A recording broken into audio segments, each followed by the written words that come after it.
Reach into your pocket, pull out a dollar bill, look at it closely, feel the texture of the cotton linen blend. It feels real, doesn't it? It feels like value. It buys you coffee, it pays your rent, it settles your debts. At the very top, it reads Federal Reserve Note.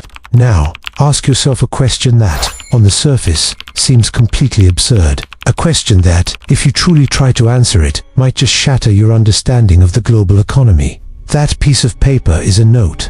In financial terms, a note is a debt instrument. It is an IOU. It is a promise to pay. When you sign a mortgage note, you promise to pay the bank. That document represents a debt you owe to them. So, if every dollar in circulation is a Federal Reserve note, that means every dollar is, by definition, a debt. Here is the paradox. The Federal Reserve creates these notes. They print them, or rather, they type them into existence on a digital ledger. In the last few years alone, they have conjured trillions of dollars seemingly out of thin air. They didn't mine gold to back it. They didn't sell assets to earn it. They didn't tax you to collect it. They simply clicked a button. But if every dollar is a debt, and the Federal Reserve created that dollar from nothing, who is the creditor? Who does the Federal Reserve owe the money to? If I write an IOU on a napkin, I owe that value to you. But if the Fed writes an IOU to the world, creating value from a vacuum, is there a lender on the other side? The answer to this question is not just a matter of accounting. It is the key to unlocking the greatest financial magic trick in human history. To answer who does the Fed owe, we have to peel back the layers of a system that has been running in the shadows for over a century. A system designed to be so complex that the average person glazes over it, while the wealth of a nation is quietly, efficiently, transferred into the hands of a few. To understand the debt, you must first understand the debtor. And this is where the first lie sits. Most of us grow up believing the Federal Reserve is the government. The name itself, federal, suggests it is a branch of the state, sitting right alongside the Federal Bureau of Investigation or the federal court system. We imagine it as a solemn government agency, filled with civil servants working for the public good, keeping the economy stable. This is an illusion. It is a masterpiece of branding. The Federal Reserve is not federal. It has no more reserves than a magician has rabbits in his hat. It is a central bank, yes, but its structure is something unique. It is a hybrida chimera. In 1913, the Federal Reserve Act was passed, establishing a system of 12 regional banks. But who owns these banks? If you look at the charter, you will not find the American people listed as the owners. You won't find the Department of the Treasury. The Federal Reserve banks are private corporations. They have stock, they have shareholders, and just like Apple or Microsoft, they are beholden to those shareholders. So, who holds the stock? This is where the curtain falls. The shareholders of the Federal Reserve are the private commercial banks within its district. The Federal Reserve Bank of New York, the sheer powerhouse of the system, the entity that conducts the actual trading, is owned by the very giants you see on Wall Street. JP Morgan Chase, Citibank, Goldman Sachs. These banks are not just members or customers.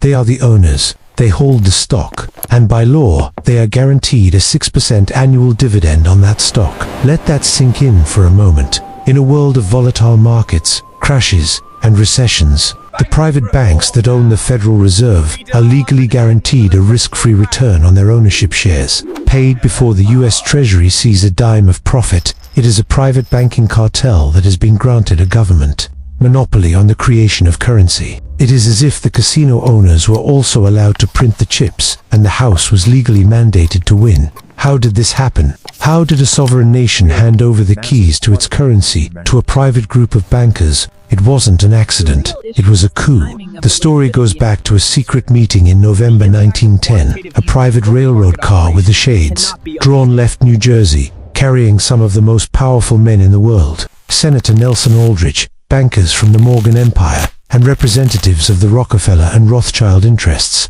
They traveled to a secluded resort off the coast of Georgia called Jekyll Island. For over a week, these competitors, men who usually fought tooth and nail for dominance, sat at a table together. They had a common problem. The American government and the American people were becoming suspicious of centralized banking power. There was a populist movement demanding that money be created by the people, for the people.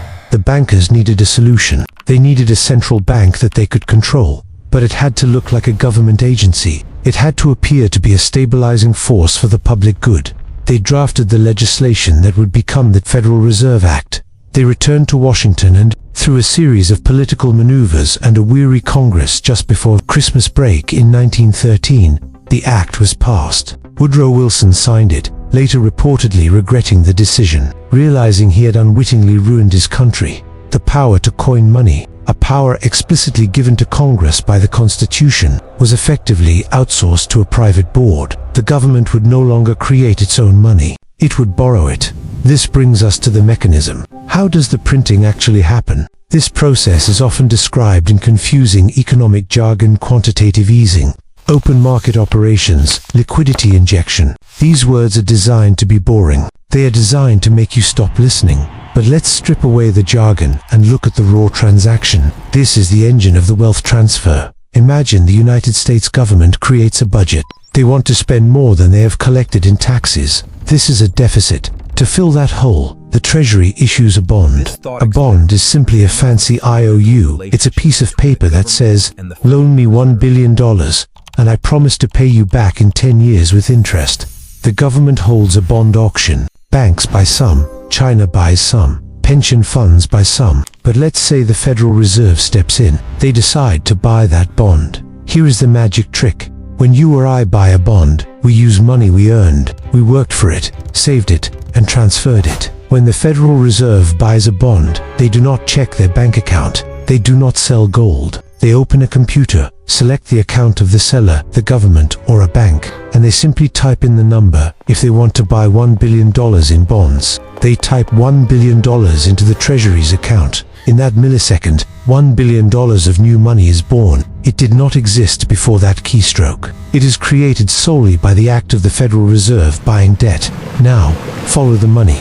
The government takes that fresh $1 billion and spends it. It pays for jets. It pays for social programs. It pays salaries. The money enters the economy. It eventually lands in your bank account. But what is left behind at the Federal Reserve? They now hold the bond. They hold the government's promise to pay, and because they hold the bond, they are entitled to the interest payments on that bond. The government, meaning the taxpayer, must now tax you to pay interest to the Federal Reserve. So, the Federal Reserve creates money from nothing, lends it to the government, and then demands interest on the money they created from nothing.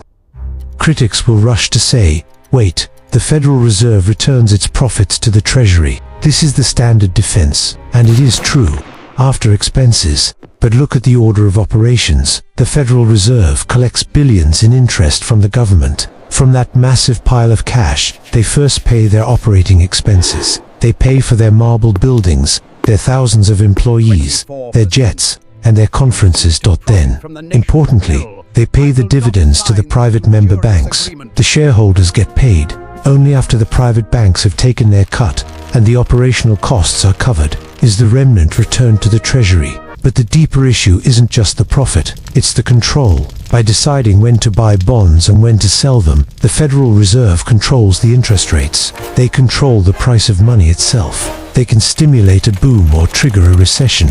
They can inflate the stock market to enrich the asset holders, or they can crush the housing market. The private banks that sit on the board, the ones who own the stock, have a front row seat to the most powerful economic levers in the world. It is an insider trading scheme codified into law. If the mechanism of creating money is a scam, the mathematics of it is a tragedy. This is the part that ensures the debt can never ever be repaid. Imagine for a moment that we are the very first people on Earth. We start a central bank. You are the government. I am the Fed.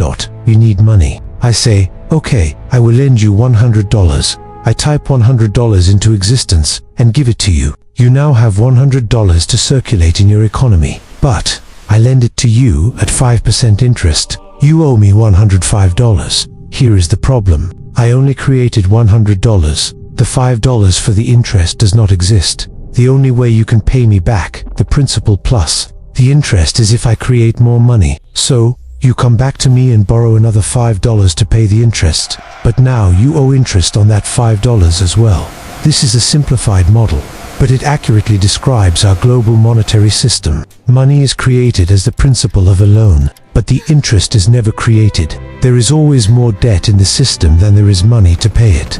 This creates a game of musical chairs. As long as the music plays me, as long as the government keeps borrowing more and more money to cover the old debts, the system functions. The economy grows, the stock market goes up, but mathematically, the debt must grow. It is exponential. If we stopped borrowing today, if we tried to pay off the national debt, we would drain every single dollar out of the economy to pay the principal, and we would still be short on the interest. To pay off the debt is to destroy the money supply. If the government paid back the Fed would cancel the bonds, and the digital dollars would vanish back into the void from which they came. A debt-free America would be an America with $0 in circulation.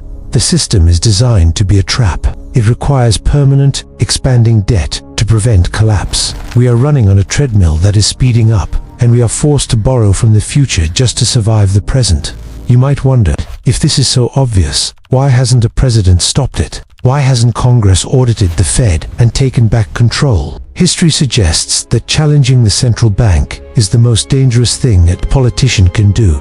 In the 1830s, Andrew Jackson waged a war against the Second Bank of the United States, the precursor to the Fed. He called it a den of vipers. He understood that a private bank controlling the public currency was a threat to liberty. Jackson succeeded. He killed the bank. He paid off the national debt, the only time in history it has ever happened. But it nearly cost him his life in a failed assassination attempt, and the bankers retaliated by constricting the money supply and causing a depression to punish the nation. In the 1860s, Abraham Lincoln needed money for the Civil War. The banks offered him loans at usurious interest rates, trying to bankrupt the North. Lincoln refused. Instead, he printed the greenback money issued directly by the government. It saved the Union. Lincoln was assassinated shortly after the war ended. In 1963, John F. Kennedy signed Executive Order 11,110. It was a subtle move, but a powerful one. It authorized the Treasury to issue silver certificates against the silver bullion the U.S. held. It was government-issued money, bypassing the Federal Reserve. It was a step toward dismantling the Fed's monopoly. 5 months later, Kennedy was killed in Dallas. One of the first things his successor, Lyndon Johnson, did was to stop the issuance of those silver certificates. They were pulled from circulation and destroyed. Coincidence? Perhaps, but the pattern is undeniable. The sovereignty of the money supply is the third rail of American politics. Touch it, and you die. So we return to the question that started this journey. If the Fed creates money from nothing, who do they owe it to? The answer is, no one. The Federal Reserve is the prime mover. In this twisted theology of finance, they are the gods of the system. They conjure the currency. They do not borrow it. They manifest it. There is no creditor above them. They are at the top of the pyramid. But while they owe no one, you owe them. Your government owes them. Your children owe them. Every dollar in your bank account represents a tiny piece of the national debt, owed to this private banking cartel. The system is designed to extract wealth from the productive class, the workers, the entrepreneurs, the builders, and funnel it to the financial class, the bankers, the bondholders, the shareholders. The inflation that eats away at your grocery budget. That is the hidden tax of money printing. The interest payments that consume your tax dollars. That is the direct tribute paid to the cartel. It is a system where the public takes all the risk, and the private banks take the guaranteed reward. It is a system where the debt is real, but the money is an illusion. They don't owe anyone. They just own everything. Understanding this is the first step. You cannot break free from a prison if you do not realize you are in one. The bars aren't made of steel. They are made of debt, and the warden is a private corporation, masquerading as your government, printing numbers on a screen and charging you for the privilege of using them.